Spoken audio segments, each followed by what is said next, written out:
Another aspect of learning how to gather is when I move my body, whether I'm touching or cutting somebody, or they're, say, holding me, everything should move together.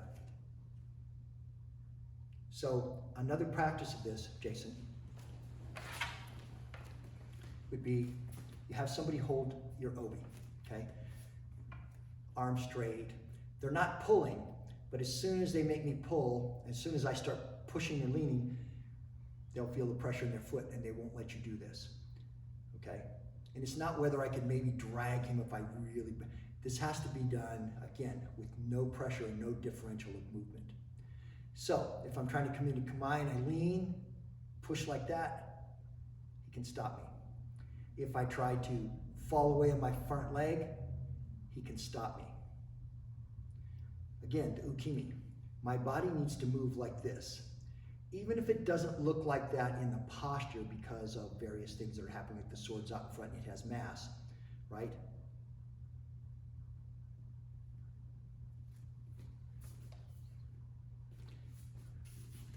It should feel to both of you, you and your training partner, that you're just moving together.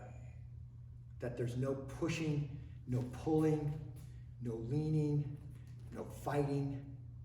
Okay? So if we come into our kamae, he's already gathered. When I release, we both just move together. Okay? Moving together, not pulling, not pushing, not fighting with the person. This is another one of those aspects of classical high-level Koryu that are completely different than normal movement. Completely different. So you need to understand that if you're going to do this. Trying to make the person move by pushing, leaning, flexing, and all of that is wrong. Okay? And all of those movements, if you're in with a good Kenjutsu-ka, will just get you dead. The sword will cut through any person at any place. Most of you guys have seen me cut all kinds of different things. Okay? It's a really efficient tool. You have about this much gap, 1/4 of an inch to work with. Not a lot of gap. So every movement that you make has to be extremely precise. If you shift weight, you see all kinds of people doing things where they wind the sword up to cut. I don't know what that is. It's not Kenjutsu. Okay? Opponents will get out of the way or grab or try to throw because the person's here and they do something like this. No Kenjutsu-ka is going to do that. That's any good. Wherever the sword was, it's going to be at you in a moment. Origin manifestations 1 is a fundamental principle. Okay? That means there's no preparatory movement, there's no flexing, there's no winding the sword up. It's in position. Kind of a fun if you want to take a look at the 7 samurai and you see the small samurai in the field with the big ronin, right? When they finally come down to the ronin's not buying the fact that he lost, right? And you have a movement from one position, right? Movement to another position, right? As he's coming in to cut.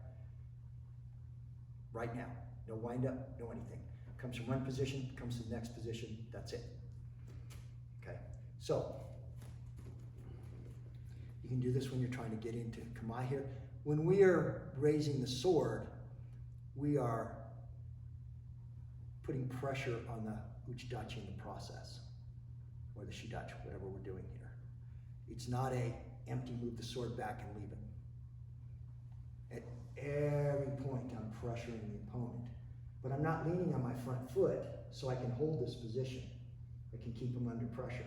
When I release, it's just sudden. That point, same here. We're just both moving, right? Otherwise, I'm going to get caught or start to drag. That's not going to work. So, learning how to ukimi, floating body, ukimi, floating body, not pushing, floating body, by not having no legs in the normal sense. Musoku no ho, no legs, but it means no legs in the normal sense of pushing, falling, twisting against the ground. None of that.